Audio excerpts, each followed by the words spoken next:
A man spent his whole life obsessed with something invisible, and it killed him at his desk. Then he opened his eyes in a world with no roof, no keyboard, and no water for miles. His name was Lee Sonu, and back in Seoul he was 31 years old. He worked as a senior hydrologist at a construction company called Hansol Engineering. Groundwater, boreholes, irrigation, water supply, that was his entire world. He lived on the 20th floor of a glass tower, in an open-plan office that never really slept. At 3 in the morning, his heart simply stopped. Right there at his desk.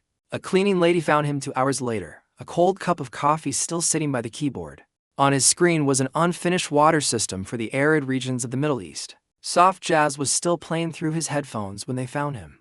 He didn't think about money in his last seconds, and he didn't think about the unfairness of it. He thought about a 4-meter error in a well-depth calculation he never got to fix. That was Sonu, a professional to his very last breath.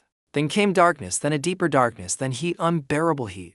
The first thing he felt in this new world was scorching sand pressed against his cheek. The second thing was that the air itself felt like standing inside a running oven. He forced himself to roll onto his back and stared up at a sky that was wrong. It was blue, vast, cloudless, but the light hit him harder, heavier, closer. The sun sat differently here, without the softness Earth's atmosphere usually gave it. He staggered to his feet, and every muscle in his body screamed in protest. Around him stretched a desert, not the postcard kind, but something harsh and indifferent. Coarse gray-yellow sand, baked crust of earth, scattered rocks, not a single plant in sight. Only a jagged line of cliffs broke the horizon, far away to the north. Sonu stood in the middle of nothing and thought, this is another world.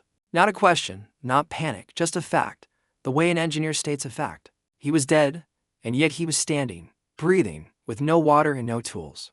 This body wasn't his old one with a bad back from years at a desk. It was younger, stronger, with hands already calloused from work he hadn't done yet. None of that changed the only number that mattered right now. In a desert like this, a person without water dies within a single day. So Sonu did the only thing a hydrologist knows how to do. He started thinking about water. Water is always somewhere, even in the worst desert, especially beneath the surface. On the first day, he walked straight toward the distant cliffs. Red sandstone with vertical cracks like that often meant an aquifer 20 or 30 meters down. Without tools, that knowledge was just a hope, not yet a mouthful of water. By evening he reached the rocks and found a sliver of shade behind a boulder. One crack in the stone had a dark, damp stain seeping slowly through it. He pressed his tongue to the rock and tasted something salty, something alive, water. He spent the night there, licking moisture from stone like an animal, and it was never enough. The second day was worse. His skull throbbed with the first signs of dehydration. His mouth felt like paper, his steps slowed, his thoughts started to blur at the edges. On the north side of the rocks he found a small hollow that could catch dew. He tore a strip of cloth from his shirt and wrapped it around the stone. By morning, condensation would soak the fabric, a slow, primitive trick, but it worked. The third day was worse than the second. The cloth held barely a spoonful of water. Still, it bought him time to think, and thinking was the only tool he had left. He knew the theory, vegetation, birds, insects, wind patterns, condensation. All of it useless without gear. All that remained to him now was watching, patiently, like his life depended on it, because it did. On the fourth day, he saw a small gray-brown bird flying in a straight line from the west. Birds in the desert don't circle aimlessly, they fly toward water. That was the rule. He followed it on legs that barely obeyed him anymore. As the sun sank, a dark shape rose from the sand ahead, too tall to be a mirage. It was a huge dry-looking shrub with wide-spreading branches, and where such plants grow, moisture waits below. He ran not because he had the strength, but because walking slowly was no longer an option. The sand at the roots was dark, damp, dense under his fingers. He dropped to his knees and started tearing at the ground with his bare hands. At 1 meter the sand turned cold and wet. At 2 meters a small muddy puddle appeared. He drank it in tiny sips, forcing himself to go slow even as his body screamed to gulp. Drinking too fast after real thirst brings the water right back up.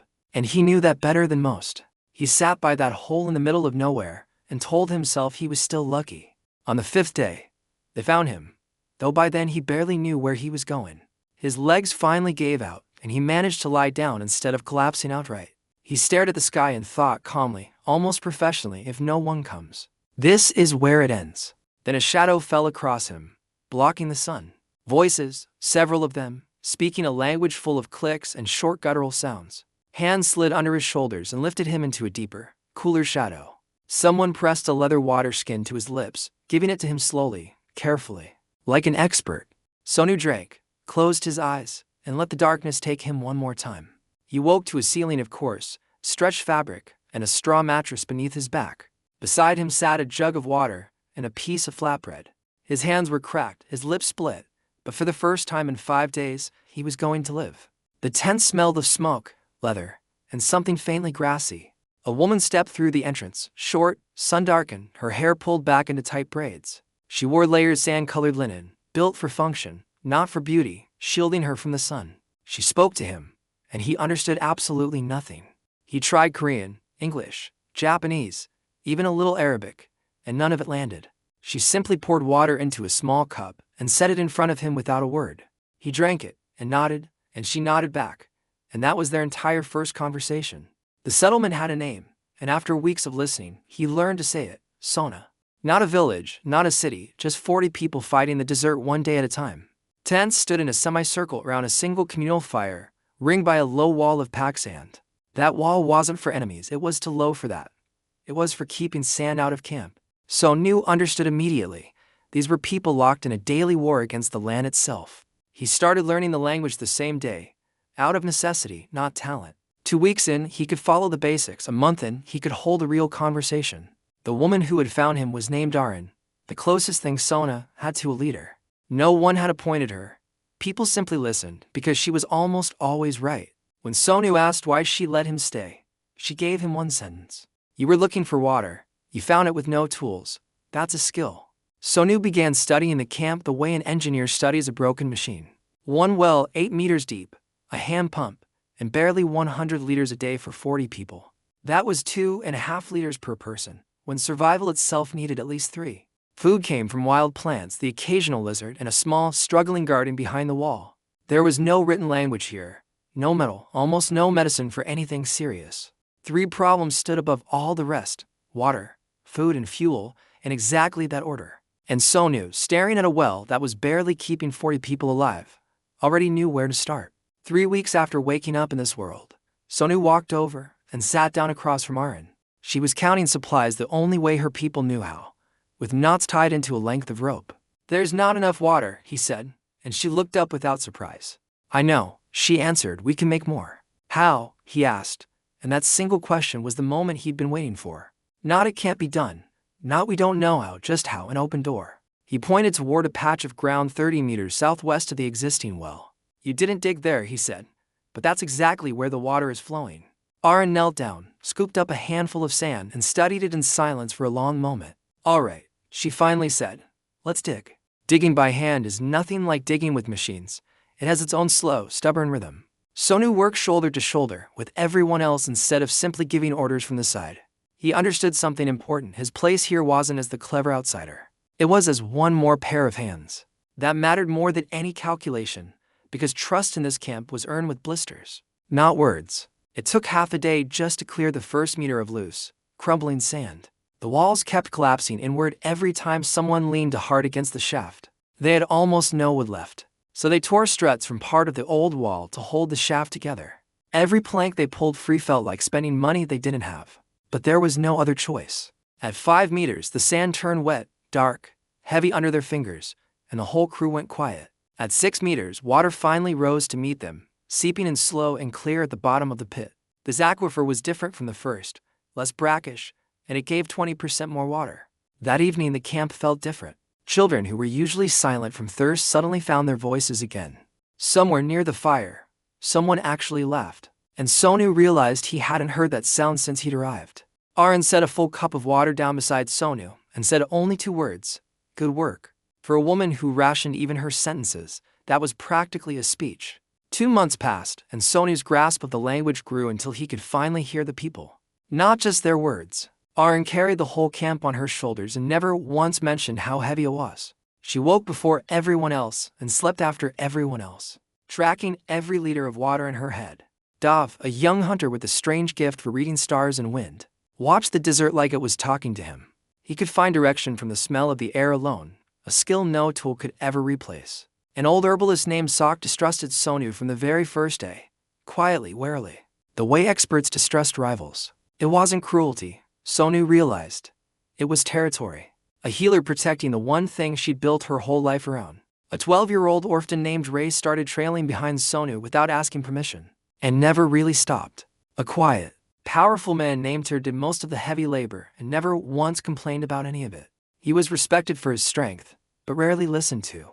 A doer surrounded by people who valued talk over hands. Sonu studied every one of them, not to use them, but because his knowledge meant nothing without willing hands. Late one evening, Arn sat down beside him at the edge of camp and said, "You're not from around here." "No," he admitted, "I'm from very far away, another world. In a desert where strangers appeared out of nowhere all the time." That answer didn't sound insane. It just sounded distant. "You know water," she said. "What else do you know?" "A lot," he answered, "but not all at once. First water, then food, then everything else." "Why water first?" she pressed. "Without water, there's no food. Without food, there's no rest," he said simply. "One more well," she said, testing him. "3, he replied, "and something else, a pit dug underground to store water for the dry stretches." "Is that possible?" she asked. "Yes." "How long?" "1 month, if everyone works." "Tell everyone tomorrow," she said. And that single sentence was permission enough to change everything. The next morning, 30 adults sat in the shade and listened to an outsider talk about their own survival. "We have to wells," he told them. "That's not enough," and everyone already knew it was true. "I know where there's more water, always there, we just have to reach it." "We tried already," someone called out from the crowd. "You tried in the wrong place," Sonu answered. "I'll show you where. 3 more wells this month. That's a lot of work, but after it, there will finally be enough." The word enough hung in the air like something the people of Sona had never fully tasted before. Sok looked at him and said flatly, "The ground doesn't hold water." "Ordinary ground doesn't," he agreed, "but clay walls and the right slope will make it hold." "Where will we even find that clay?" Sok challenged him. "North of the cliffs. I've already seen it," he told her. Arn spoke only once, briefly. "He found water twice where we didn't think to look." "Let's listen to him." That was enough, not excitement, just quiet acceptance, exactly how Sona did everything. The 3 new wells took a month and a week, slower than expected, because Sony refused to rush the reinforcement. Wooden rings made from split shrub trunks kept the shaft walls from collapsing season after season. The first unreinforced well had already started yielding muddy water, proof enough of what happens without care. A young boy named Ray shadowed every motion, asking why here and not there, again and again. "Look at the shadow, not the color," Sonu told him. "Wet sand cast a different shadow than dry sand." Ray studied both patches of ground, then said quietly, "I see it now," and Sonu just kept working.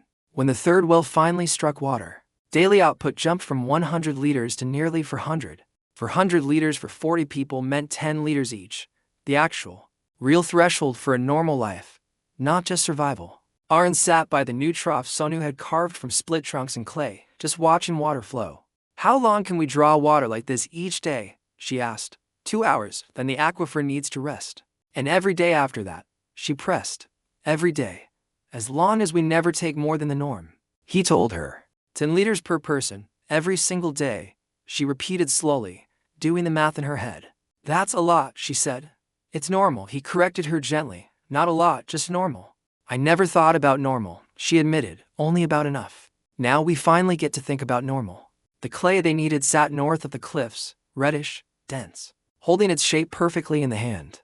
Not much of it, but enough, ancient sediment left behind by water that had vanished long ago. "This storage pit isn't just a hole," Sonu explained to Arninter. "It's a piece of architecture. The pit needs a slight slope, 3 layers of clay on the walls, each one dried before the next goes on." "Why does it need to stay cool?" Ter asked. "Because heat makes water evaporate 3 or 4 times faster." Ter nodded, satisfied. He liked answers that came with real numbers attached. The clay kept cracking on the vertical walls no matter how carefully they applied it. "We need something to hold it together," Sonu said, "like grass mixed straight into the mix." "Why grass?" Ter asked. "It holds the clay together," Sonu said. "The same way a net holds water in place." Ray, listening nearby, asked if it might work better since the fibers were longer. "Try it," Sonu told him, and a day later Ray brought back a fistful of wool from a pack animal. They mixed both batches side by side and let them dry, then compare the cracks the next morning. The wool mixture cracked far less than the grass, and Sonu simply said, "We'll use the wool from now on." Ray tried to look like it didn't matter to him, and failed completely. His back a little straighter all afternoon. The finished reservoir held 800 liters. A today buffer against any drought that might come. That gap between panic and order, Sonu knew, was the entire point of building it all. Sok came to inspect it the day it was finished, running her palm slowly along the cool clay wall. It holds, she said, and asked to taste the water inside, colder, cleaner than anything from the wells. A day later, for the first time, she came to Sonu on her own, asking him to explain how clay held water. It wasn't surrender. It was an offer. A quiet proposal of alliance between two very different kinds of knowledge. By the third month, water was no longer scarce, it was simply managed. And Sonu turned his attention to food. 3 thin rows of grain, watered by hand, gave a harvest that barely fed anyone at all. The soil here was starved of nutrients. The watering wasted most of its water to evaporation before roots ever felt it. The beds themselves were laughably small, and the desert wind stripped moisture from every leaf it touched. Gold, Sonu told Aran, holding up a handful of cold ash from last night's fire. She looked at him like he'd finally lost his mind after everything else he'd already asked of her. Not real gold, he clarified, but ashen scraps and manure, buried and left to rot. Feed the soil for free. Are you sure it works? Aran asked. In my old world. Yes, he said honestly, here. I'm sure in principle. Not in the details. Let's test it on one garden bed first, she decided. And Sonu respected her caution more than blind faith. The compost pit went in downwind of camp, and Ray wrinkled his nose at the smell immediately. Did you make a stinking pit on purpose? He asked. If it smells, it's working, Sonu told him. Ray accepted that inconvenient fact with a shrug, and kept hauling scraps anyway. Next came water. Overhead watering lost 70% of everything to the open desert air before it ever reached a root. In the desert, that kind of waste was closer to a crime than an inconvenience.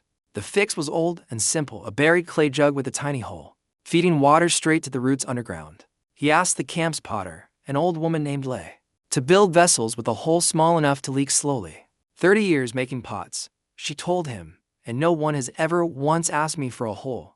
Her first test jug emptied in an hour, far too fast. The second in for hours, closer. But still wrong. Her third test jug emptied in exactly 8 hours, and Sonu said, make more exactly like that one. 20 to start, he said, then more, and Lei nodded, already counting days in her head. I've made pots for 30 years, she said again as she left, and no one ever asked for a hole before you. 2 months later, the test garden bed produced a harvest 3 times larger than anything before it.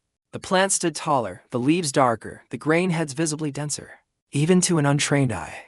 Aran looked at the results and said, let's do this everywhere, no longer a trial, now a decision. In the 4th month, Sok brought Sonu a bundle of dried herbs and simply asked, do you know this one? No, he admitted, and I don't know anything about herbs, and she said plainly, then let's trade. For weeks after, she taught him plants, and he taught her how water moved and pooled beneath the sand. A month later, Sok worked out on her own that a ditch could carry water downhill from the reservoir to the beds. Did you figure that out yourself? He asked. Water flows down, the beds sit lower, it's simple. She shrugged. It wasn't simple at all. It was someone taking his principle and making it fully her own. From that day forward, Sok stopped calling him you and started calling him by his name. It was a small thing, one word, but Sonu understood exactly what it meant to a woman like her. The 5th month brought a real sandstorm, not the usual gust, but a wall of rust-colored sky at 2 in the afternoon. Visibility dropped to 3 meters, and the storm didn't pass in hours, it lasted to full days. The camp did what it always did during storms, sealed the tents, plugged every crack with cloth, and waited it out. When it finally ended, the garden lay buried under 20 centimeters of sand, shields broken, 1 jug crushed flat. How much did we lose? Aran asked quietly, her face giving away nothing.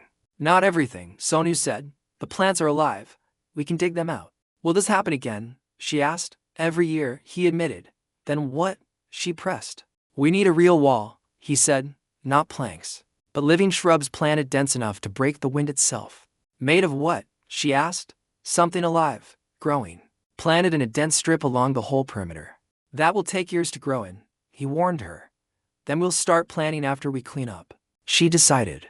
By the 6th month, Ray had become Sonu's shadow in every sense, official and otherwise. He memorized everything, not passively, but actively, testing each idea against something new the moment he learned it. If water flows to the lowest point, Ray said one day, then different ditches could feed different garden beds. That's called an irrigation network, Sonu told him, and yes, someday, when there's enough water for it. Can we do that here? Ray asked immediately. First we need more water. I'll get ready, Ray said. I'll watch how it's done. It's too early, Sonu told him. No, I'll get ready anyway. I'll watch and learn exactly how to dig it right. Sonu looked at him for a long moment, a boy with no parents, no mentor, and now, finally, a purpose of his own. How do you know all this? Ray finally asked him one evening. I studied, Sonu said. In my world, there are places built just for learning, and it takes many years. We don't have anything like that here, Ray said. I know, Sonu answered. So who will know it after you're gone? You, Sonu told him, if you want to. I want to, Ray said, and that settled it completely. That evening, sitting by the reservoir, Sonu counted the last 6 months the way an engineer tallies a finished project. For wells instead of one, an 800-liter reservoir, a garden expanded 5-fold, a harvest tripled, 6 rocket stoves he hadn't built yet, but was already sketching in his head, waiting for their turn. 6 people who had become allies, Arn, Sok, Dov, Ter, Lay, and a boy who might one day carry all of it forward. Fuel was still critically short, medicine was still weak, and there wasn't a single piece of metal anywhere in camp. Houses barely held heat at night, and barely kept it out by day. Tools were all still wood and stone. He looked up at a sky brighter than any he'd seen in Seoul, and started planning the next 6 months. The 7th month, Sonu finally turned to shelter, a problem he'd been quietly postponing since the very beginning. Tents worked for a nomadic life, but Sonu wasn't nomadic anymore, and the tents simply couldn't hold heat properly. At night the temperature could fall to 5 degrees, and by midday, the same tent could climb past 45. People slept in layers of clothing and burned precious fuel just to survive the cold, then woke up exhausted anyway. By day it was worse. The heat inside a tent made real work impossible, and everyone hid in scraps of shade instead. Adobe bricks solved both problems at once, through nothing more exotic than thermal mass. A thick clay wall soaks up heat slowly all day, then releases it slowly through the cold desert night. Desert builders back on Earth had understood this principle for thousands of years, before Sonu was ever born. Are you asking us to stay here forever? Arn asked quietly when he explained the plan. I want you to have a place you never have to leave, he answered. Is that even possible? If there's water. Yes, there's water now, she said, and stood up, and walked to the well, and looked into it for a long moment. All right, she finally said, show me how. The first brick mold was a simple wooden box, 20 centimeters wide, 40 long, 10 high. No bottom. 3 parts clay, 1 part chopped dry grass, a little water, mixed until it felt like thick dough. Ter watched him make the first one, then silently took the mold and repeated the whole process without a single question. His first brick came out a little crooked, but solid, and Sonu pressed and tapped it and said, good. By evening they had 8 bricks. By the end of the week, 120. Why grass and not sand? Ray asked. It holds the clay together like bones inside a body. Sonu told him. Reinforcement, Ray said. How do you know that word? Sonu asked, surprised. You said it before.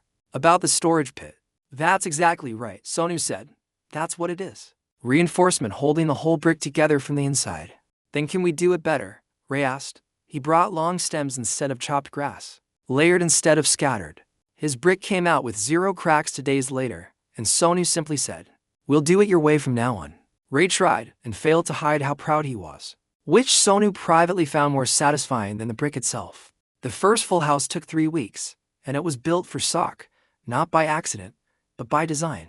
If the healer says her new house is better, Arn explained, everyone will want one exactly like it. I didn't ask for this, Sok said. I know, Sonu answered. Why me? Because your herbs keep longer and steady, cool air. The foundation was compacted gravel, the walls to rows of brick with a gap of dry sand packed between them. That gap was Ter's idea, not Sonu's. Demonstrated one morning with 2 bricks and a handful of loose sand. Like this, Ter asked. Where did you get that from? Sonu asked. I saw how the wind goes quiet between the stones, Ter said. That's exactly right, Sonu told him. That's called insulation. And from then on Ter built every wall a little differently. Not just to make a wall anymore, but to build an actual barrier against the world outside. The roof was the hardest part, wooden beams pieced together from scraps, woven brush mats, thick straw clay layered on top. When it was finished, Ray climbed up right behind Sonu without asking permission. The way he did most things now. Can I sleep up here? He asked. It's cooler at night, not while Sok is sleeping inside. Sonu told him. Fine, I won't. That exchange became the start of a small tradition, Ray on the roof some nights, just staring up at the stars. On the 21st day, Sok stepped into her finished house, ran a hand along the cool wall, and simply said, "That's good."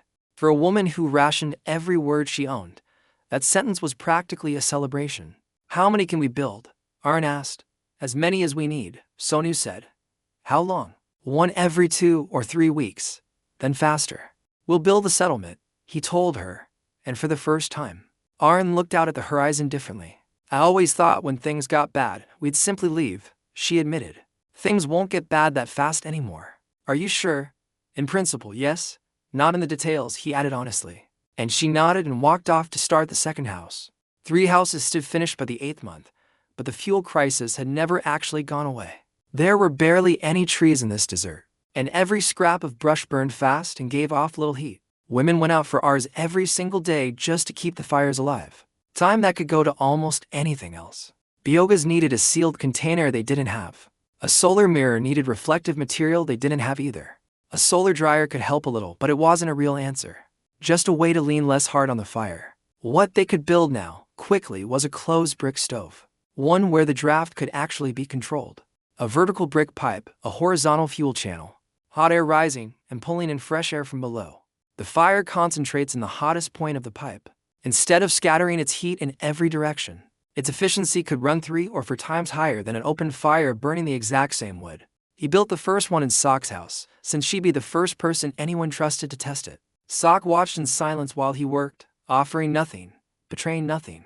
A few thin twigs caught fast, the draft kicked in with an audible pull, and 20 minutes later, water was boiling. "It used to take twice the firewood," Sok said flatly. "Now it takes half. And that's good for the herbs too." "Some herbs can't take too much heat," she added. "The stove holds steady. You can control it with the wood alone." "Make one at the entrance to the communal tent," she told him. "That's where the real cooking happens. And one more by the well," she added. "Boiled water means fewer stomach aches. I've seen it for years." "Why boil water by the well?" Sonu asked, testing her reasoning. "Sometimes water makes people sick." "Boiling it helps," she said. She didn't know the word bacteria, but she'd known the connection for longer than Sonu had been alive. A week later, 5 stoves were running across camp, and fuel use had dropped by roughly 60%. Women who once gathered brush every single day now only needed to go every other day. That freed nearly 6 hours a day across the camp, hours that had never existed before. Hours nobody had to spend on survival. Sonu didn't call it a victory out loud, he simply noticed people now had time, and started thinking about how to use it. One morning, Dov approached with a question Sonu hadn't expected. "Can you draw what I see in my head?" "What exactly?" Sonu asked.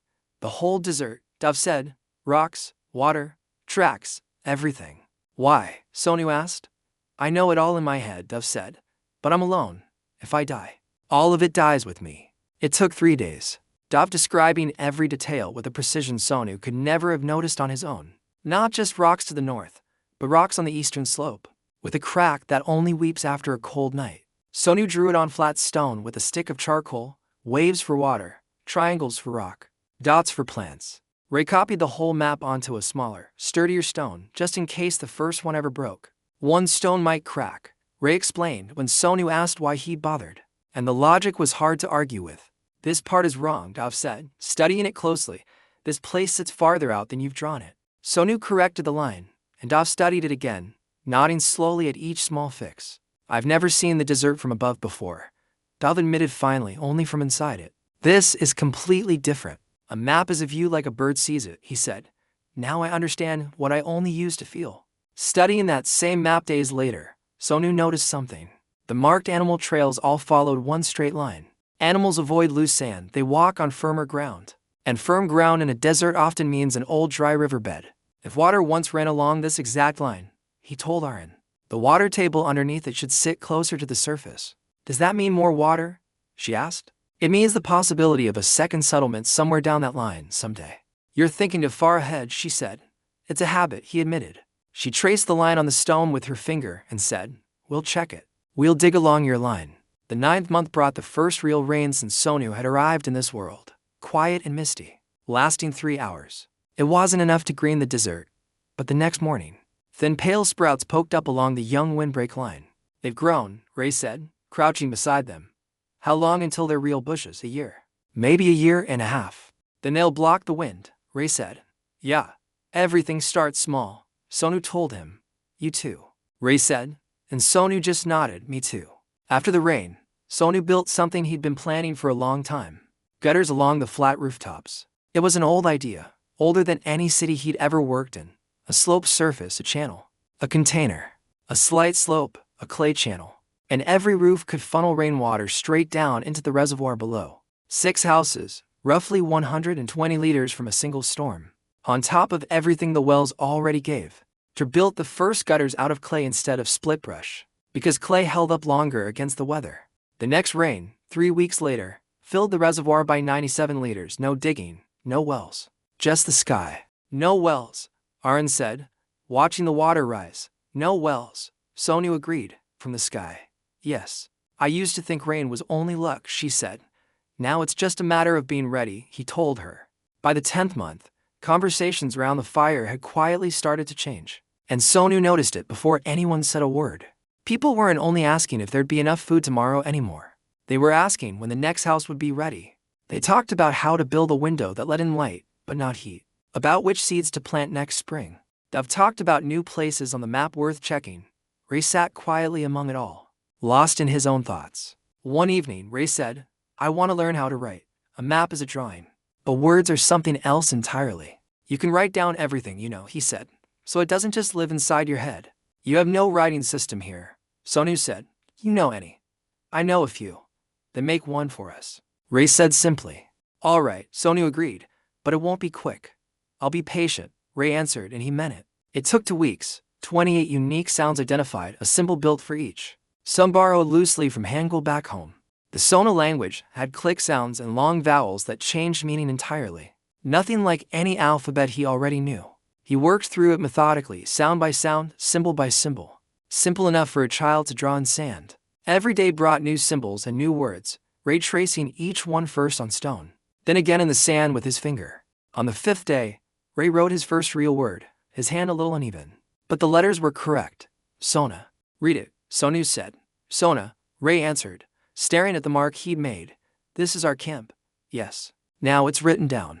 Within a month, Ray was writing on his own, short technical notes, well locations, brick ratios, oven dimensions. Knowledge that had lived only inside one man's head was finally starting to take a shape that could outlive him. Sonu watched him fill line after line and felt something harder to name than pride. Something closer to relief. The 11th month brought Sona's first real problem that didn't come from the desert. It came from a person. His name was Krod, a large, capable man of about 45 who arrived with a small group seeking shelter. He knew how to handle himself, knew the desert, and wasn't afraid of hard work. Exactly the kind of man Sona needed. For 2 weeks he behaved normally. Then he started asking a different kind of question, quietly, to anyone nearby.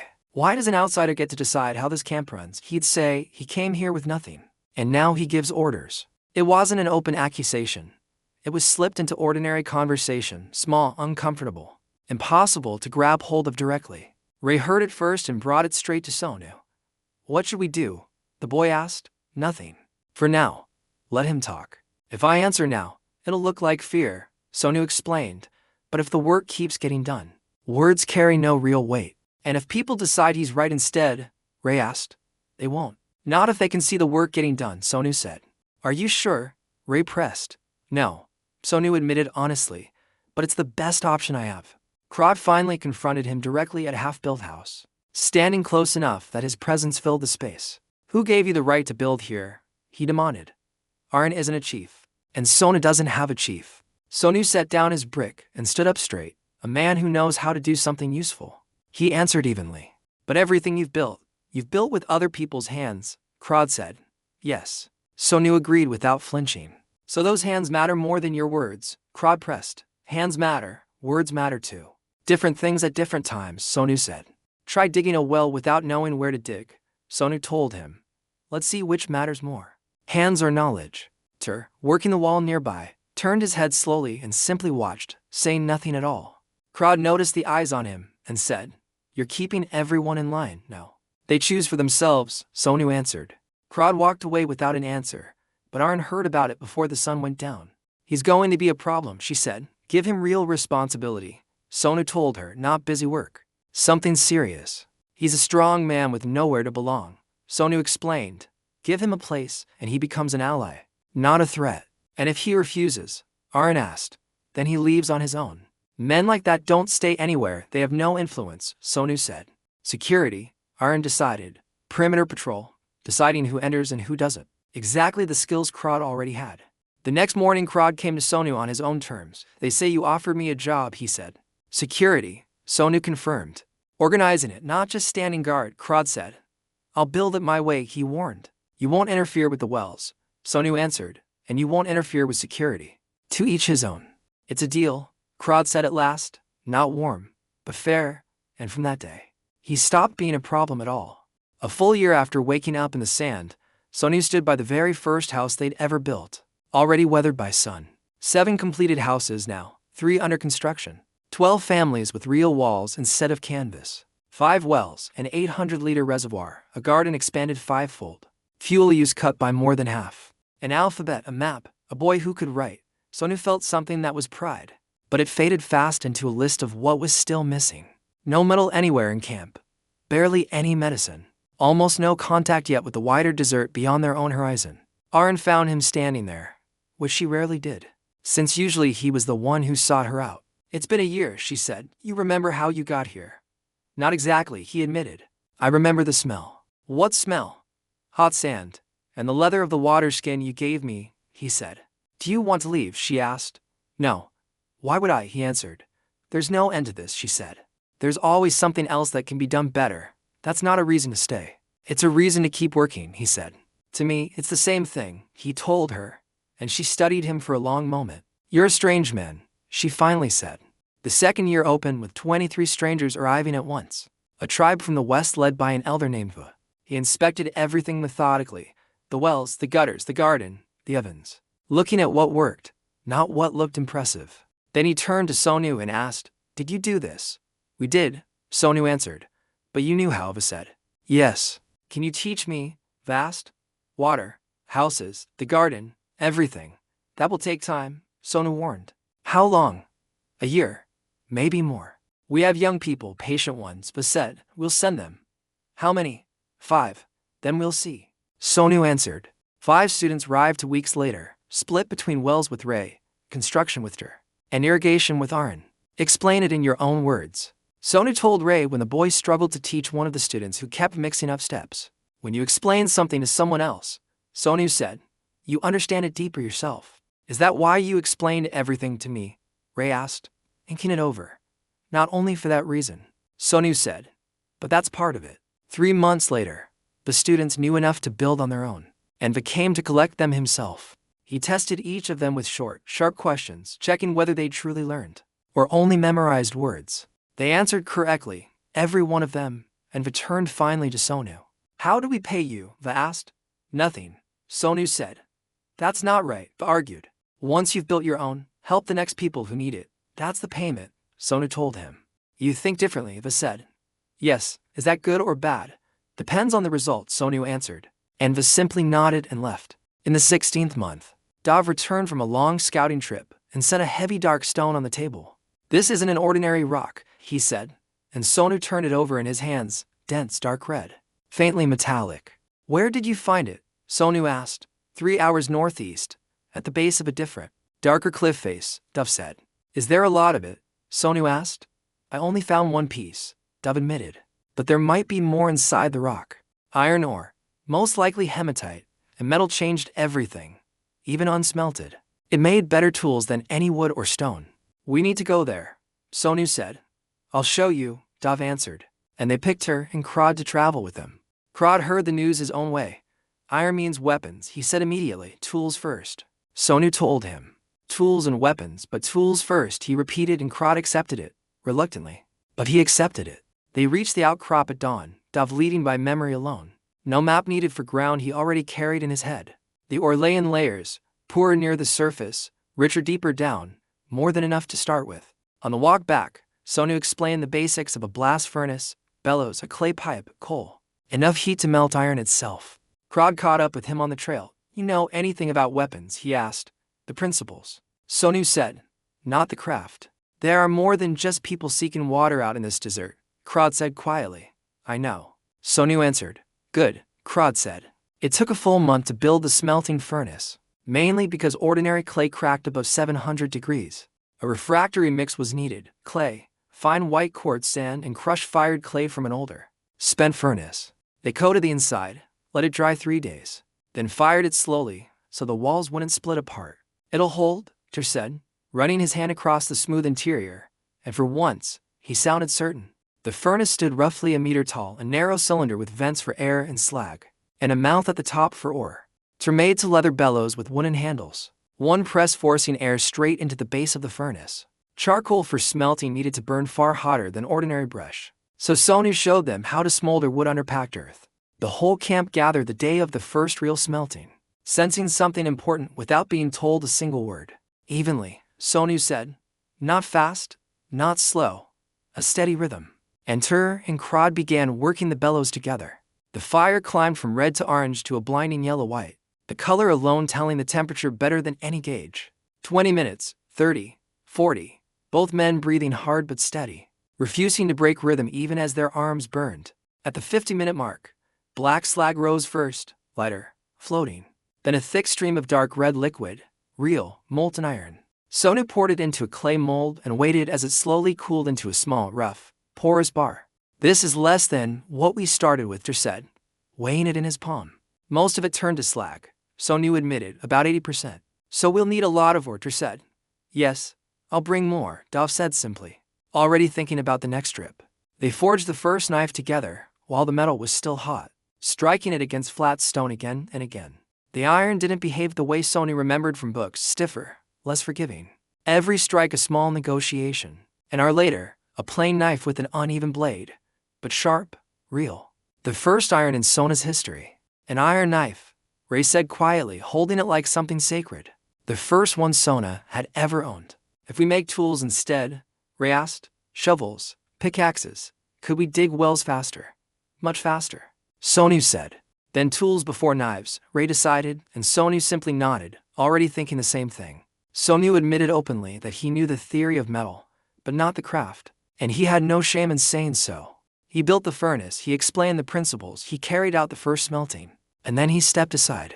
Ter turned out to be a born blacksmith, sensing heat by color and striking with a precision Sonu never developed. Within 2 months, Ter was forging iron pickaxes, shovels, and knives better than anything Sonu could have made himself. Sonu watched and felt no envy at all, only the quiet satisfaction of watching a system work exactly as it should. Ray begged his way into the forge for 3 straight days before Ter finally, silently, let him hold the bellows.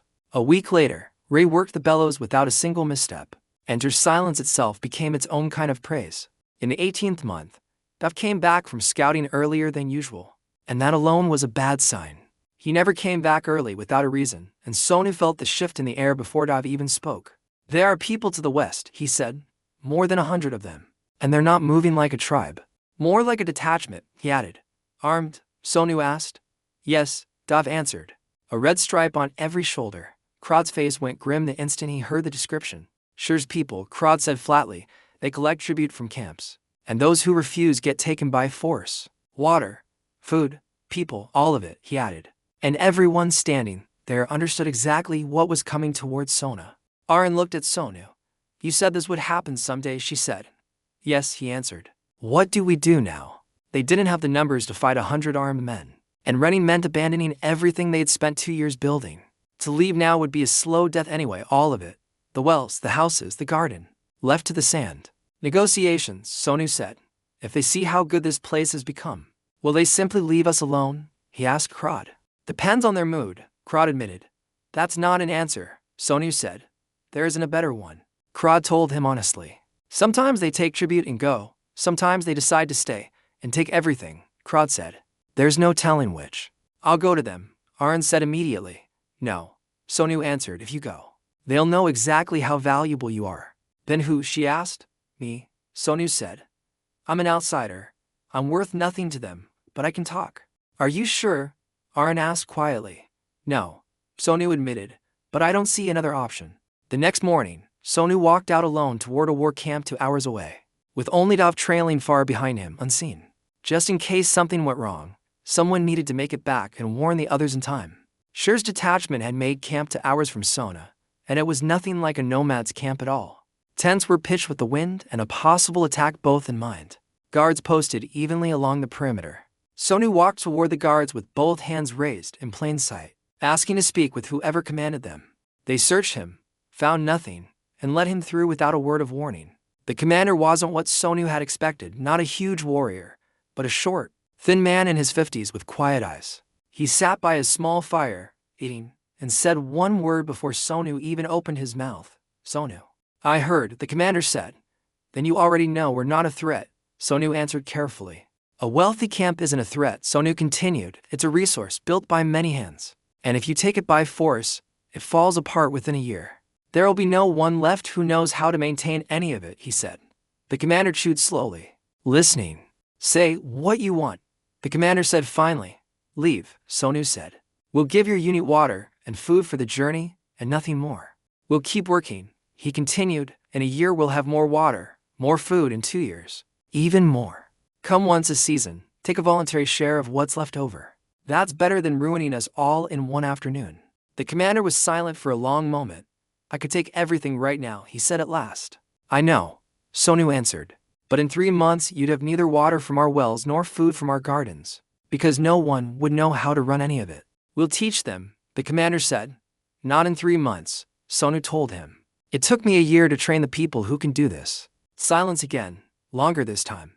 You sound like a merchant, the commander said.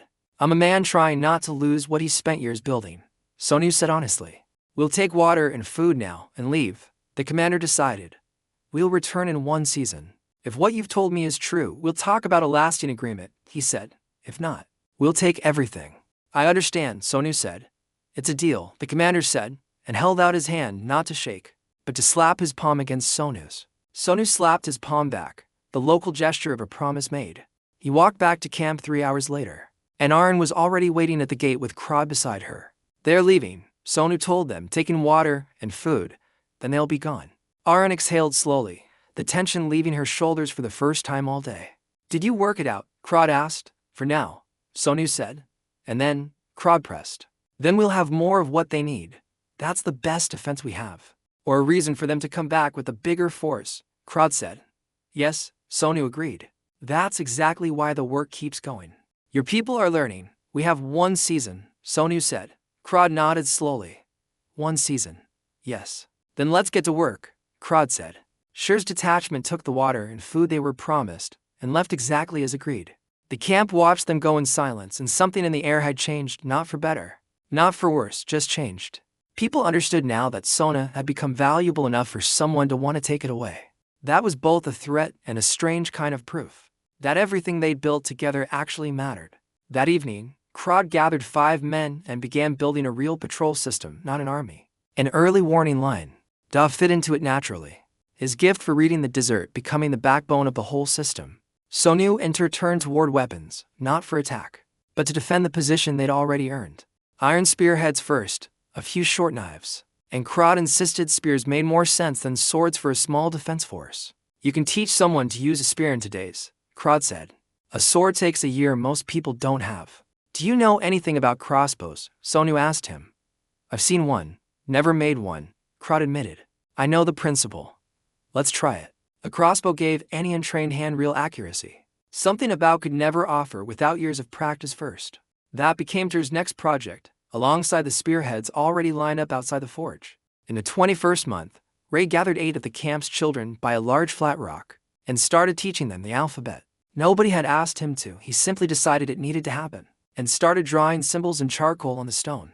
One of the younger children kept mixing up to similar symbols, no matter how many times Ray repeated them.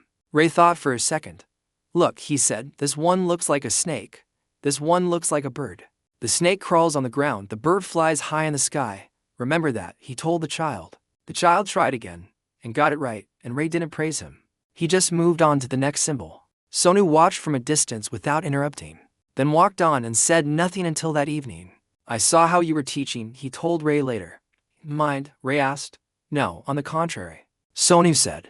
Then why say anything? Ray asked. Because you explain it well, the snake and the bird, Sonu said.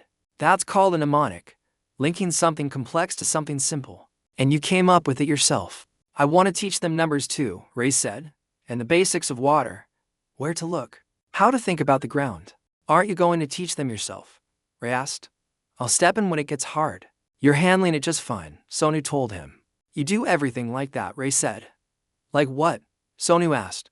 You start something, then you hand it off. Yes, Sonu admitted. Why? Ray asked. Because I'm alone.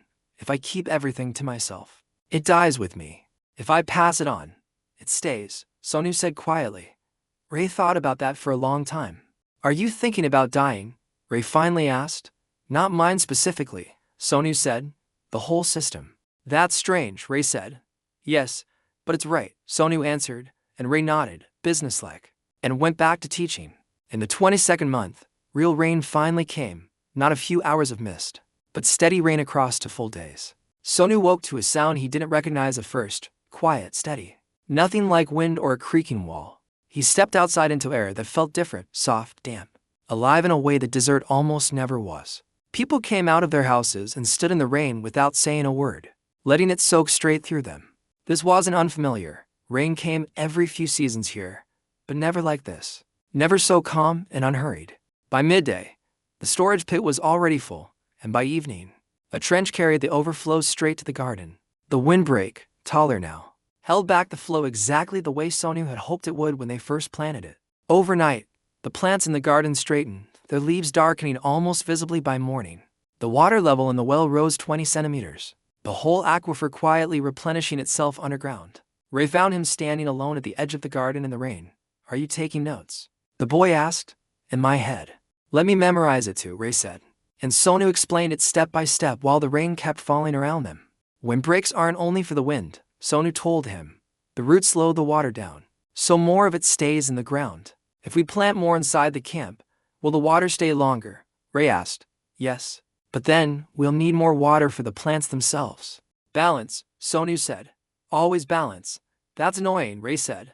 Yeah, Sonu agreed, me too. On the third day, the sky cleared the way it always did here, from clouds to hard blue in a matter of hours. The ground beneath their feet had changed completely, soft, dark, alive with a smell nobody in Sona had ever known. The next morning, wild green shoots pushed up from ground no one had planted, seeds that had been waiting for years. Sok knelt beside them for a long time, or as she finally said, a healing herb. Is there a lot of it? If it rains again, yes. If we give it a little water from the reservoir now and then, it'll survive even through the dry season, Sonu told her. That's a waste of water, she said. A waste for the sake of medicine, he answered. She nodded slowly. All right. They marked off the plot together, and Sonu began watering it exactly the way he'd once taught her, a little at a time. It became the first medicinal garden in Sona's short history, small, deliberate, and entirely Sok's to keep. By the 24th month, 5 different groups arrived at Sona in a single season, drawn by rumors that traveled slowly but surely. Wells, stone houses, a real garden, a place where a person didn't have to keep running. The desert doesn't keep secrets long. Not everyone came with good intentions, and Krod had already built a system for exactly this problem. Every group was met to hours out from camp, Dav watching quietly from a distance before anyone made contact. The rule was simple: if you want to enter Sona, you work. If you came only to take, you leave. Most groups accepted the terms without argument. Some simply turned around and left on their own. Once, a group of 7 refused the terms and tried to slip past the patrol line under cover of darkness. Dav spotted them, Krod blocked their path, and a short, ugly scuffle left a few people on both sides bruised, nothing worse. That group left. That evening, Krod came to Sonu with a request. We need a wall, he said. A real one. Yes, Sonu agreed after a moment. That's a big job, he said. Yes, bricks, time, people, yes. All right, let's start planning. You were right, Krod said before leaving. Wealth attracts people. Yes, Sonu agreed. So, we need to know how to defend it. Yes. That's why I'm glad you're here, Krod said, and walked off a little differently than he usually did. Sonu wasn't a military engineer, but he knew the old principles well enough. Medieval walls, forts, fortified settlements. Not for beauty, purely for function, blocking wind and sand, projecting strength, and buying Krod time to react to any real threat. It couldn't stop a determined armed force completely, but it could slow one down and hold a defensible line. 1 meter thick at the base, 2.5 meters tall, 3 rows of brick with compacted gravel between them. to organize brick production at a scale Sona had never attempted, several molds running at once. 3 people to a team. Ray came up with a numbering system, marking each brick with who made it, where, and when. If a brick fails early, Ray explained, you can trace the batch and find out exactly what went wrong in the process. That's overkill, Ter said. It's good training, Ray answered. The children are learning to write. Let them write on the bricks. All right, Crod said, thinking it over. And just like that, the camp's youngest students became part of the wall itself. It took for months to build, not from slow work, but because the wells and garden and forge never stopped needing attention to. Sonu managed the whole workflow like a dispatcher now, deciding what was urgent and what could wait one more day. You're not sleeping, Aaron told him one evening. I am, he said. Not enough. Enough. Are you sure? She pressed. I'm not sure, he admitted honestly. Then sleep more, she said. Now isn't the time. It'll always be not the time, she said. You'll burn out, and then there will be nothing left to hand off, she told him. And he had no real answer to that. Ray can handle half of it, Sonu offered. No, she said. Ray's smart. But he's still a boy of 17. Then who? Sonu asked. Me, Aaron said. I've managed people here longer than you've been alive in this world. I don't know wells or bricks, but I know people, she said. Then let's work together, he said. You're the people, I'm the technician. That's how it's always been, she said. It's just official now. And she nodded once and told him to go to sleep. When the wall was finally finished, dark red brick, even rows, a corner tower at every side. Crod walked its full length. He pressed on different sections, checked the joints. It holds, he said. It holds, Sonu agreed. When I first came here, Crod admitted, I thought, a small camp, a strange outsider, a few new wells. And now, this. You don't seem happy, Crod said, watching him. I am, Sonu said. I'm already thinking about what comes next. Of course you are, Crod said, almost smiling. What's next, he asked. More water. Then a garden. A real school, not children at a rock. What about outside? Crod asked. Sure's people will come back. Others will come too. If we have enough, we can offer more than tribute. What? Crod asked. Knowledge, Sonu said. How to build, how to find water. If we teach other camps, they become allies, not threats. That's naive, Crod said. Maybe, Sonu answered. Or smart. We'll see, Crod said. And they stood together, watching the wall in the last light. That evening, Sonu sat by the smelter as the fire inside it cooled quietly after a long day of work. Ray sat down beside him, no questions this time, just sitting, watching the last embers glow. After a while, he finally spoke. Sonu, he said. Yes, Sonu answered.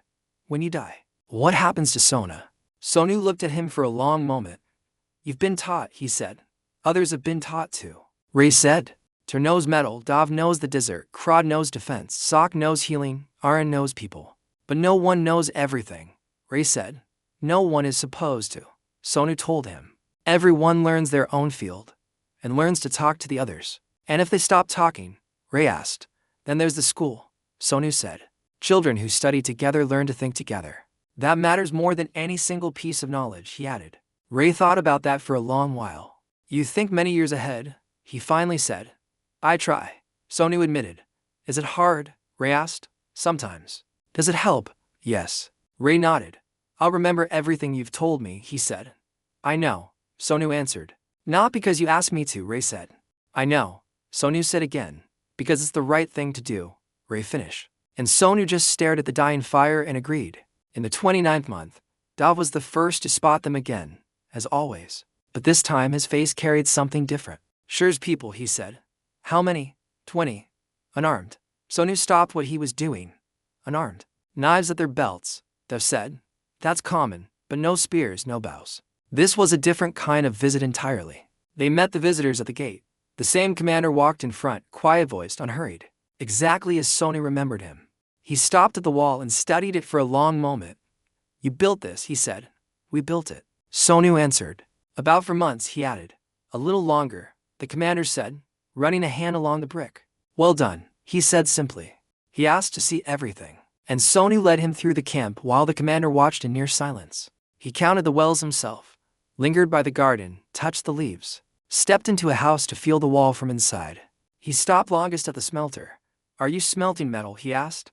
Yes. Weapons? He asked. Tools, Sonu said, and a few weapons for defense. You're a smart man, the commander said at last. I try, Sonu answered. A camp like this in this desert is rare, he said. We've been working, Sonu told him. Others are working too, the commander said, just surviving. That's almost manage. You spoke of a lasting agreement, the commander said. Yes, I thought so, he answered, and turned to one of his men. A small bag was set down in front of Sonu. This is our offer, the commander said. Not tribute, not a trade, an exchange. You have what we don't. We have what you don't, he said, and Sonu opened it. Copper ore, worked leather, spices, a little metalwork. You travel widely, Sonu said. We gather from everywhere, the commander answered. We used to only take. Now we think differently. What do you want in return? Sonu asked. Water, food for the road, and knowledge. How to dig wells that actually hold. That's a conversation that will take a few days, Sonu said. Can we stay? The commander asked. Yes. Then let's talk, he said. His name, Sonu finally learned, was Her. A man who understood the desert on a scale far larger than any single camp. 20 years traveling it had taught him more than any single tribe could ever know on its own. Do you know why the desert is like this? Her asked one evening by the fire. The climate. Sonu offered. No, Her said. It used to be different. The elders say so. Dry riverbeds. Dead old trees that don't grow like that anymore. This isn't the climate of one lifetime, he said. It's a change, slow, but real. Do you think it's still expanding? Sonu asked. I think so. Then sooner or later the water disappears here too, Sonu said. Sooner or later, Her agreed. And the two men sat with that in silence. We need more people who know how to find water, Sonu said finally, and conserve it, Her added, and grow food where it seems impossible. You think of it as a problem, Her said. Most people think of it as fate. Fate changes if you work at it, Sonu answered. You have a strange way of thinking, Her said. I've been told that, Sonu answered. It's not a bad thing, Her told him. On the 5th day, before leaving, Her handed Sonu a piece of tan leather covered in markings. A map, old and hand-drawn. There, he said, pointing north, are some ruins, an old settlement, maybe old canals underground. No one has ever checked. Why not? Sonu asked. They say the place is bad, spirits of the dead, Her said, or just old ruins. Maybe. We'll check it out, Sonu said. I knew you'd say that, Her answered, and turned to walk back to his people. Ray stood by the gate watching Her's people disappear into the desert. Ruins, the boy said. You want to go there, yes. Old canals, he said. It's a water supply system, maybe, possibly, if it once worked. Could it be restored? I don't know yet. When are we going? Ray asked immediately. Are you coming too? Sonu asked. Yes. Why? Because I need to see it. All right, Sonu said. That evening he sat alone by the fire, and Aran joined him quietly, the way she sometimes did, without needing a reason. You're far away again, she said. About a lot of things, he admitted. If there are canals there, it could change everything, not just Sona. It could mean irrigating a much larger stretch of desert than one settlement ever could alone. He said. How long have you been here? She asked. Almost 3 years, he said. And you still think as if you've only just started, she said. That's right, he admitted. Are you happy here? She asked. Yes, honestly. Where I came from. I did the same work, only for money, only on paper. Here it's with my own hands, he said. There's a difference. But the meaning underneath it is the same: water, and people not dying of thirst. The ruins lay to the northeast, where the sand gave way slowly to stone grit and the remains of old foundations. Not a city, not quite a fortress, more like a hub, a place that had once stored, distributed, and built things for many people. Now only broken walls remained, collapsed arches, and long black scorch marks scattered across the ground. Her hadn't been exaggerating. This place felt wrong in a very human way, not haunted. Just heavy with old, unspoken loss. Half-buried bones near the charred beams told their own story, without a single word needing to be said. Ray walked beside him, uncharacteristically silent. What do you think? Sonu asked. There used to be a lot of water here, Ray said. Why do you say that? Sonu asked. The sand is denser here, Ray said, crouching down, running his fingers through it. He pointed to stone furrows at the base of a wall. These aren't for rain, he said. They're for a stream, on purpose. Sonu bent down and confirmed it. These were the remains of guide channels. Not natural runoff at all. All right, Sonu said. Let's find the center of this place. It took them an hour to clear the debris from a buried plaza.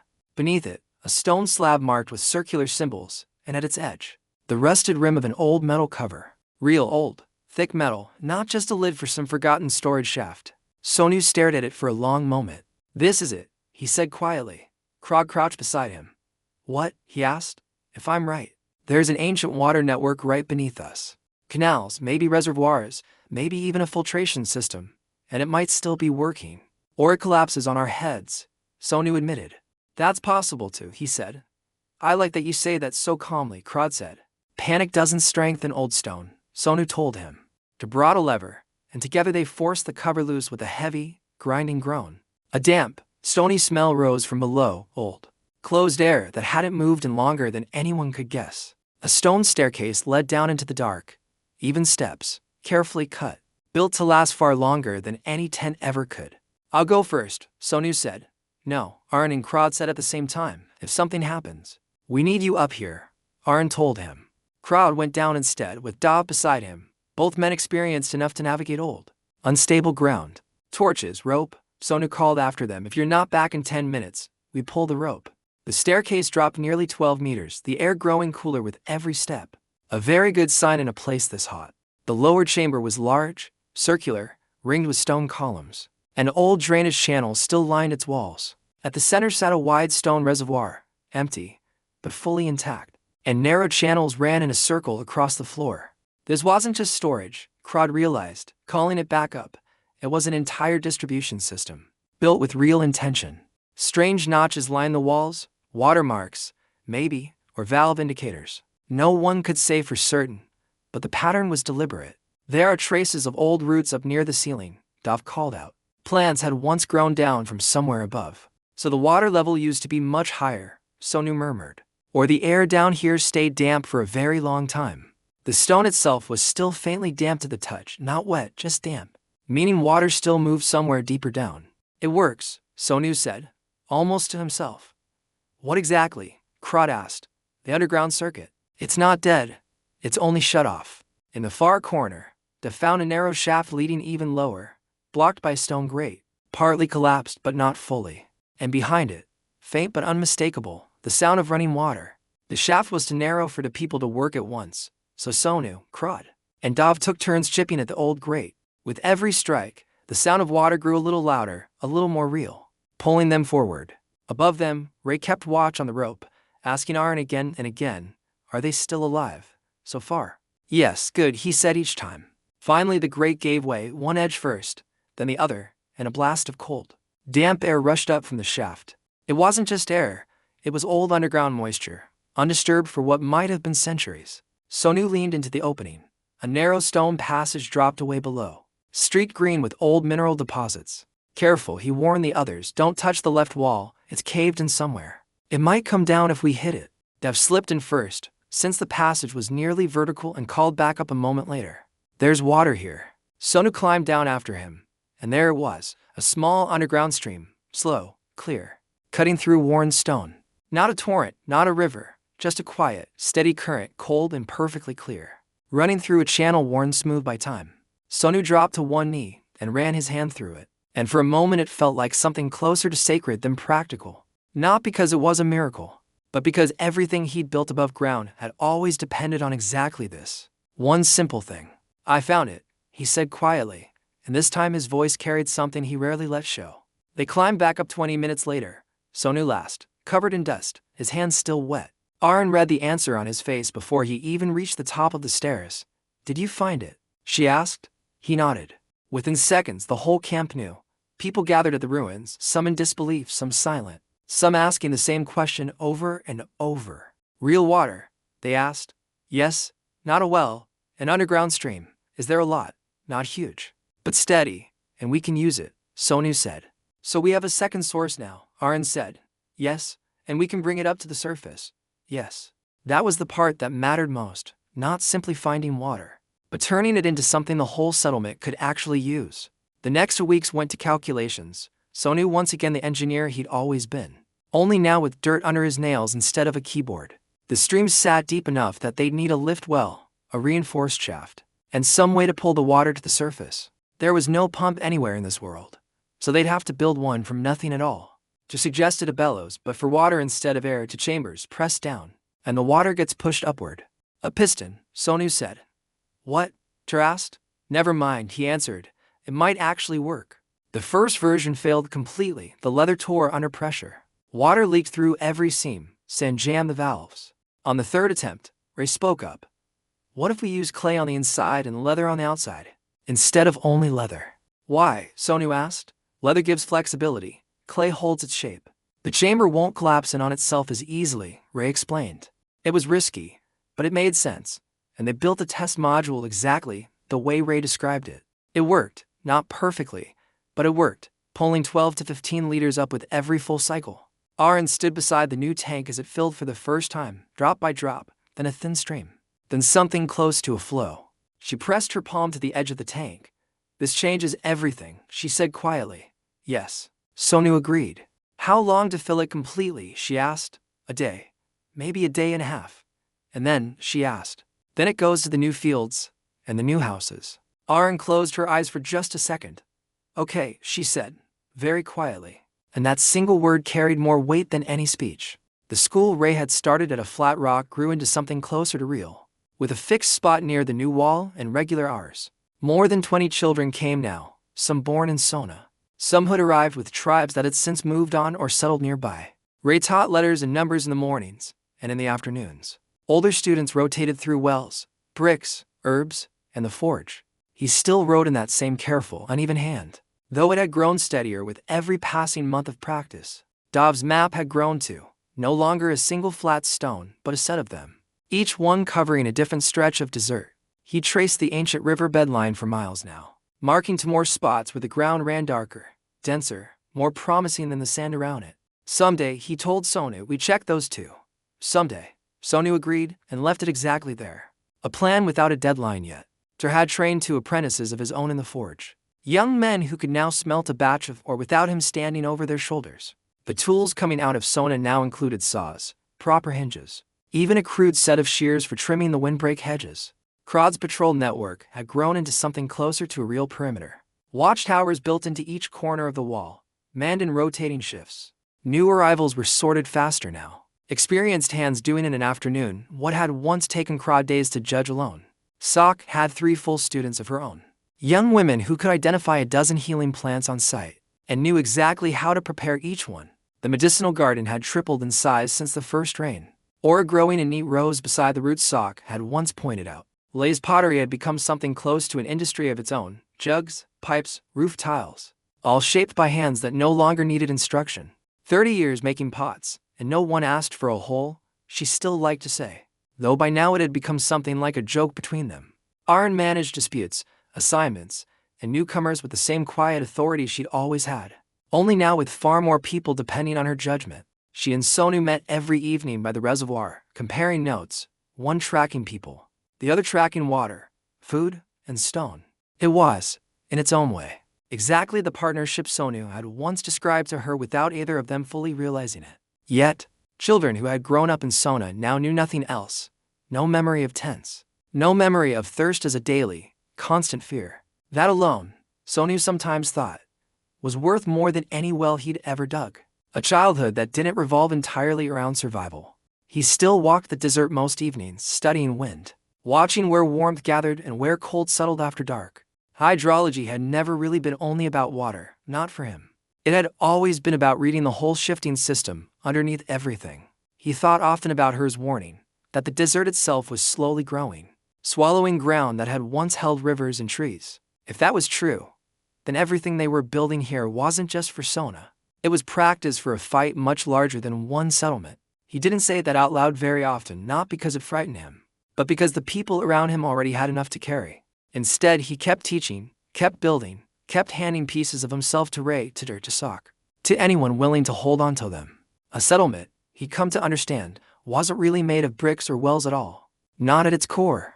It was made of everything one person knew, spread out carefully into enough other hands that no single loss could ever erase it completely. That was the real project, the one underneath all the others.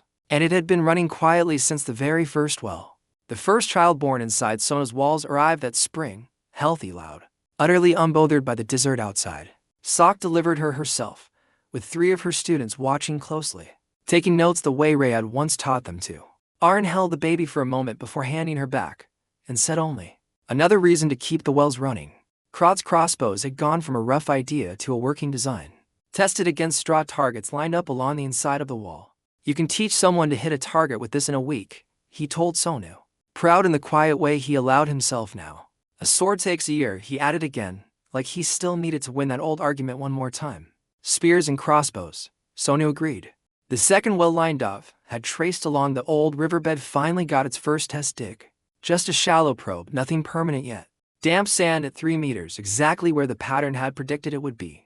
Exactly the kind of proof Dov lived for. Someday, Sonu told him again. Someday, Dov repeated, satisfied enough with that answer for now. Ray's handwriting had grown small and quick. Fast enough now to keep pace with the conversation instead of trailing behind it. He'd started teaching 2 of the older children to keep their own notes, insisting every well and every harvest deserved its own record. People are going to forget things I never even got to write down, he told Sonu, half worried, half determined not to let that happen. Then teach faster, Sonu told him, and Ray laughed, actually laughed. Something Sonu hadn't heard from the boy in his early weeks in the camp. Even Lay's grandchildren had started asking for a hole in every pot, as if it had always simply been the way things were done. To keep the forge running late some nights, not out of necessity anymore, but because the work itself had become something he genuinely loved. Sonu's wall now cast a long shadow across the yard every evening, and children liked to race along the edge of it until dark. Sonu noticed these small things more than the big ones lately: laughter, shadows, a boy's first real joke, proof that survival had turned into something closer to a life. None of it had been guaranteed, not on that first burning morning, not even on the 100th day after it. It had taken thousands of small, correct decisions stacked one on top of another to get from a man alone in the sand to this. And every one of those decisions had needed someone else's hands to actually become real. Once the reservoir was flowing, Sonu finally did what he'd wanted to do since the very beginning. Real fields, not just garden beds, not a handful of rows anymore, but wide stretches of tilled ground fed straight from the new canal running down from the ruins. The land beneath that canal held richer soil than anywhere else in Sona, moist enough for crops that had never survived here before. Root vegetables, herbs, plants with long-growing seasons. Things that would have died of thirst here only 2 years earlier. Sok claimed to stretch for herself immediately. It's moist here, she said, crouching down. This will work for Aura, and 3 others I know. I'll remember that plot too, Sonu told her. What for? She asked. The root. Its rhizome loves soil exactly like this. He found Lay, the potter, next. I need large ceramic pipes, he told her. For water, she asked. Yes. So the canal stops losing so much to the sand. This isn't just a camp anymore, is it? Lay said, studying him carefully. No, Sonu agreed, and she nodded like she'd expected exactly that answer. By then, Ray wasn't only writing anymore, he'd started keeping a full chronicle of the settlement. Night after night on the rooftop, he recorded everything in careful lines: water from the stream, bricks made who'd fallen sick, what seeds had gone into the ground, and when. Why go into such detail? Sonu asked him once. So that a year from now, we won't argue about how things actually happened, Ray said. We'll argue anyway, Sonu said, smiling. Then at least we'll have the facts, Ray answered. And Sonu had nothing to add to that. By the end of the 3rd year, Sona wasn't a settlement built around a single well anymore. It had become a hub. The old wells still ran steady, and the underground stream gave a second, more reliable source that no drought could easily touch now.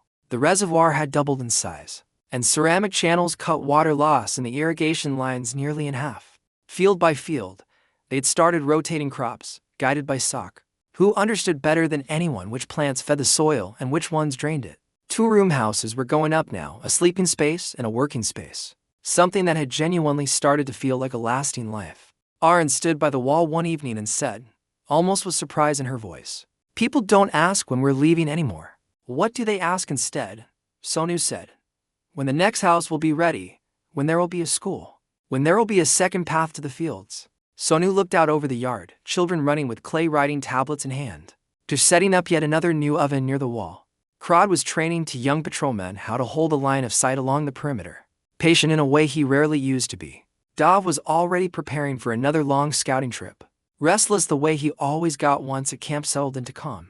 Sok and her students were sorting fresh herbs by moisture and drying temperature, exactly the way she'd once refused to explain to anyone.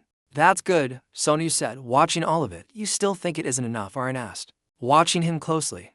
Yes. Why? She asked. Because it only gets harder from here, he said. Seriously, she asked. Yes. When you have something valuable, People start looking at you more closely.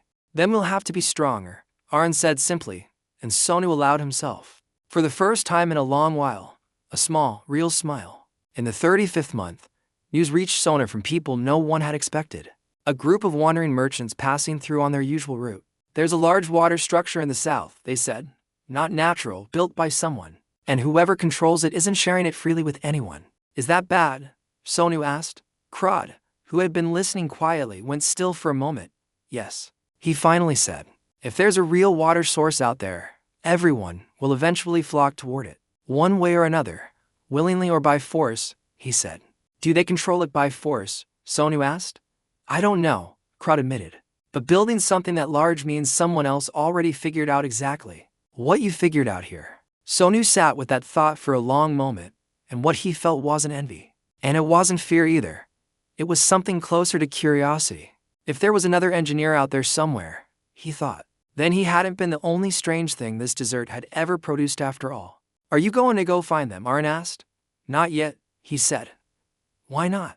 First we strengthen what we already have, then we find out about the south. What if they come here instead? She asked.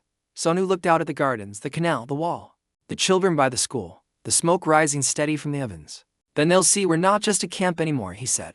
And Arun seemed satisfied enough with that answer for now.